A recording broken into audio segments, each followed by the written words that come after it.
Our topic for today is Israel Healthcare's unique approach to preparing clinicians for leadership roles. Our special guest today is Dr. Yoel Angel, who's the head of medical education and training at the Tel Aviv Sourasky Medical Center. Welcome, Yoel. Hi, Bruce. Thank you for having me. Terrific. Let's start with the big picture. Why do you feel it's so important that clinicians, doctors, nurses, and others sometimes take on leadership roles in the healthcare system? Well, that's a great question. I think that what clinicians bring with them is that secret sauce of having firsthand experience with the factory floor, with actually treating patients, with seeing the difficulties that our healthcare professionals deal with day to day. And I think that brings something that both allows them to make really well-informed decisions and also to take with them the healthcare professionals and have them follow them, in a sense of camaraderie, which is, I think, a very big advantage. There's actually a whole theory about it called the theory of expert leadership, where especially in highly professional areas, these professionals are more keen to follow leaders that are have previously practiced in the same profession.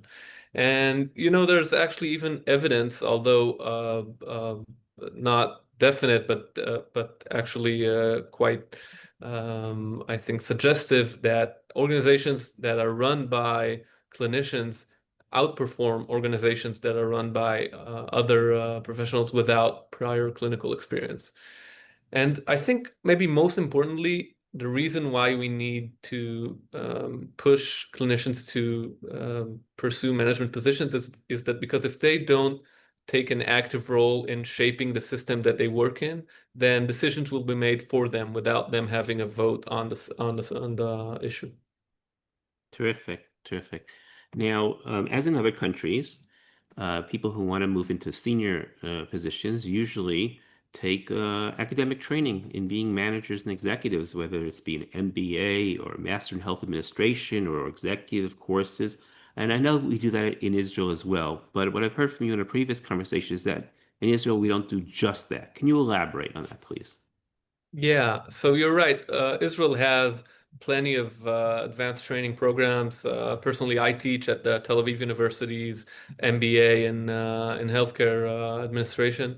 But Israel has something that, to my best understanding, is quite unique, and that's a full subspecialty in medical administration. And what that means is that it's a subspecialty intended for physicians, and it's run in the same way as clinical specialities.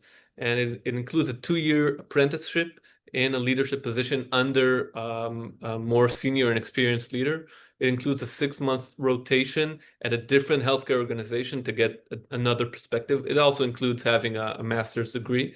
It's overseen by the Israeli Medical Association, again, like any other subspecialty or board certification, if you like. And certification is dependent on written and oral exams that are conducted at the end of it. And I think this is quite a unique option with really a lot of hands-on experience. And what I find especially advantageous about it is that it's very scalable, yet very well defined. So you can have people training in different hospitals or different healthcare institutions around the country, and you can still be confident that they're getting good training, similar training, and rising up to the same standards all across those training programs. It's terrific. Um, this is just for doctors, or are there things for other professions as well?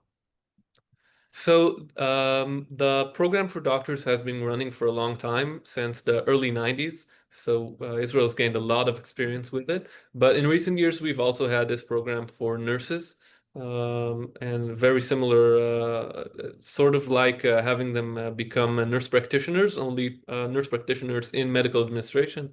And actually, but for doctors and for nurses today, having this certification is mandatory for senior leadership roles, either in hospitals or sick funds or the Ministry of Health. Very important. You spoke not just about management, but leadership. Could you please elaborate? Yeah, that's actually, there's a big difference. Although we would probably like all our managers to be leaders, I don't think that's always the case. And training for management isn't the same as training for leadership. Training for management means getting to know the structure of the system, the legal framework for it, maybe learning how to interview applicants, maybe learning how to read financial reports, but it's not leadership. Leadership talks about motivating people and driving change. And I think that's another special something that Israel has that I'm not sure many other countries have. For instance, we have I think the hallmark program is the INBAR program, which is jointly run by the Ministry of Health and the Maoz nonprofit. And I'm proud to be a trainee in that program today. And that program really focuses on building trust and building, working on skills such as adaptive leadership and facing uncertainty, and really developing the leadership qualities of the individuals within the program. By the way, it's not just intended for senior managers.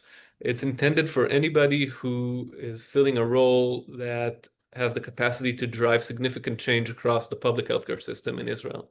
And I think the addition of the managerial training achieved through, for instance, the medical administration subspecialty and the leadership training offered by programs such as the INBAR program really offers a very strong combination and builds these clinicians to have very strong skills for the future.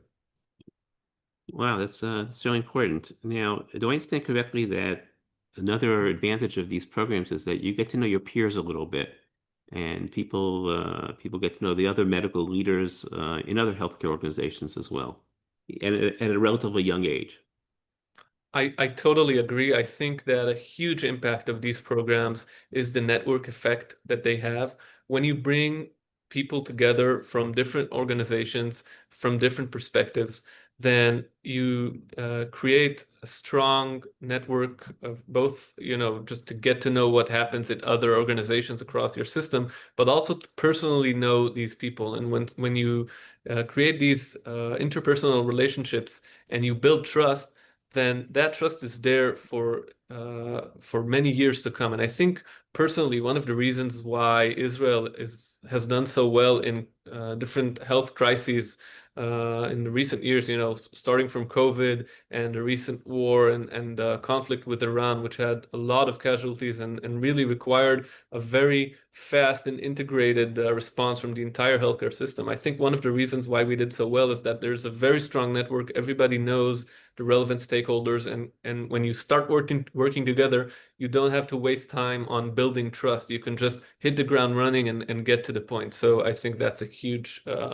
effect. I will share just one more slide with that and say that, if we look at the number of medical administration specialists across the years since the early 1990s, we can really see that there's been a steady trend in it that's actually been increasing in the last 10 years. We're training around 15 new specialists every year, and that's, a significant number that's building and accumulating and has now created a very strong cohort of medical leaders across the system. That's good. So if someone's watching this from abroad, and most of our viewers are from other countries, US, UK, Kenya, Morocco, um, what should be the takeaway for them? Well, I think that if you agree with the concept that leadership by clinicians is important, then the next challenge is providing good management and leadership training to clinicians. And for that, I think the key takeaway is that um, if you train leadership like you train clinical skills, if you build a subspecialty in medical administration, then you get a very scalable option to teach a lot of clinicians the basics of management. And it's centrally regulated, but it's very openly distributed. And I think it's a unique model that has proven very effective, at least in Israel. Now, Yoel, I know that in another hat, you're also involved in helping physicians who want to move to Israel. and want to make Aliyah find their way in the system. But they won't have gone through this, they might be the vice president of Brigham and Women's Hospital in Boston, and they might be the senior vice president of Johns Hopkins. Will they be able to break into the system here if they come, or they start? I know that 30 years ago, there's this huge immigration firm of doctors from the Soviet Union, and I was part of the planning team for that. And we were able to absorb a lot of them, but many of them had to take on jobs that were well below what they had had in the former Soviet Union. Would that be true of doctor managers moving from English-speaking countries to France in the coming years? That's a really good question, actually. So yeah, as you said, I'm also involved with helping foreign physicians immigrate to Israel. I do it especially here in the Tel Aviv Medical Center, but not limited to this center. And I don't think that the medical administration ecosystem here is like a members only club. I definitely don't think that. I think that people can integrate. There is no doubt that when you immigrate to a new country, then it will take some adjusting, and I think it will be extremely difficult for a foreign manager of any field in any country to immediately become a senior manager in another country. But I think the integration is definitely possible. At least from our experience here in the Tel Aviv Medical Center, we have Olim physicians who are senior leaders abroad and become leaders here as well. It's definitely doable, and I think it can only enrich and provide further perspectives for our healthcare system. I'll just note that one of the best heads of the Bank of Israel and one of the best heads of the Israel Museum were brought in from other countries. So it'll be interesting to see how that plays out. Anyway, thank you so much, Yoel, for this interview and for the work that you do day to day. Thank you. Thank you very much, Bruce. Pleasure being here.